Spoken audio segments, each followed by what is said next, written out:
sin hrabrog naroda koji je umeo da brani slobodu. Najmlađi srpski vojnik ikada, odlikovan lično od kralja Petra. Pogledajte video i saznajte o kom dečaku je reč.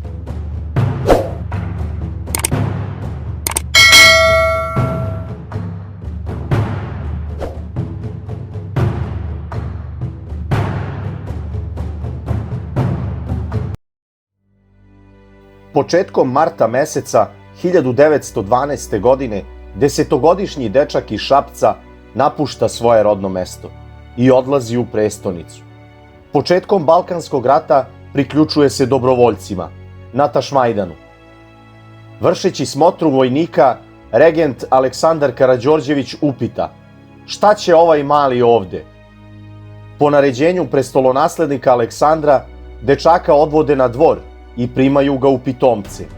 Nije se puno zadržao na dvoru. Na poziv svog prijatelja Save Ćome beži sa dvora i priključuje se odredu legendarnog četničkog vojvode Voje Tankosića. Ovaj maleni vojnik konstantno je na terenu sa vojskom gde vežba gađanje, a jula 1914. godine dobija svoj prvi izviđački zadatak.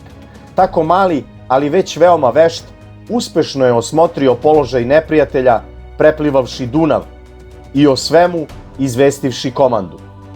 Nakon ove uspešne akcije, vojvoda Tankosić sa velikim oduševljenjem i ponosom predstavlja prestolonasledniku Aleksandru najmlađeg vojnika, ne znajući da se oni već poznaju. Aleksandar iznenađeno upita mališana: pa zar opet ti? Ovoga puta prestolonaslednik vodi mališana sa sobom u Niš i smešta ga u glavni štab. Dečak odlazi u štab, ali je željan dokazivanja i borbe, što je uvideo i sam kralj Petar, koji mu daje dozvolu da se vrati na front. U bitci kod Krupnja 6. avgusta gine njegov najbolji prijatelj Sava Ćoma, a naš maleni junak nakon herojstva u velikom okršaju kod Tršića dobija čin kaplara. U Loznici dobija zadatak da se prebaci kod neprijatelja i izvrši izvidnicu.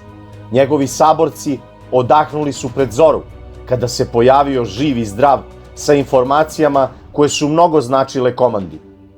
Vojvoda Tankosić zadivljen je njegovim podvizima i sopstvenim novcem kupuje zvezdice i unapređuje dečaka u čin podnarednika.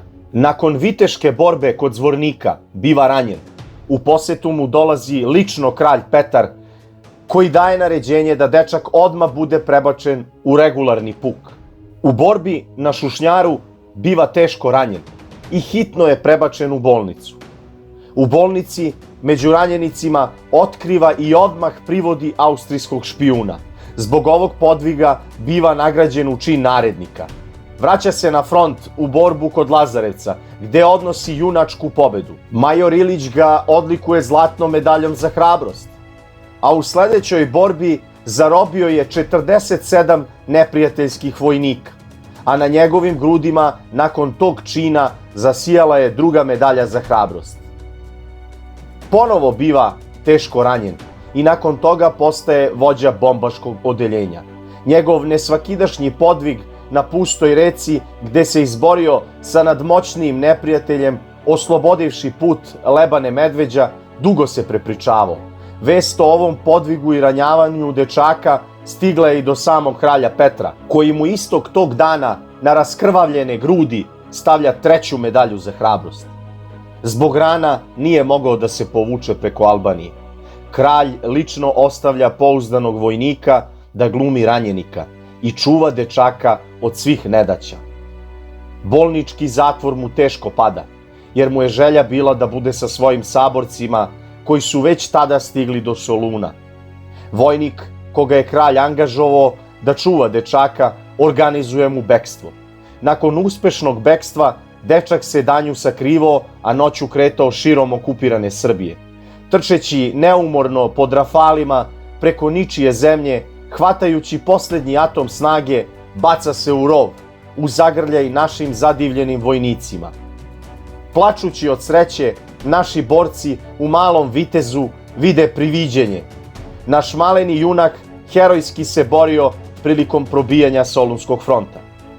Za vreme Drugog svetskog rata neprijatelj je znao o kome je reč i odmah na početku rata biva zarobljen i gotovo ceo rat provodi u nacističkom kazamatu. Nakon rata bavio se glumom, pa je tako živeo i radio u nekoliko gradova, u Rijeci, Skoplju, Jagodini, da bi se na kraju nastanio u Nikšiću, gde je u tamošnjem pozorištu bio zapažen kao glumac i režiser. O njegovim podvizima čulo se daleko, pa je tako u jednom pariskom lokalu dugo ispod slike najmlađeg srpskog vojnika stajao natpis: sin hrabrog naroda koji je umeo da brani slobodu, sin junaka, Dragoljub Jeličić.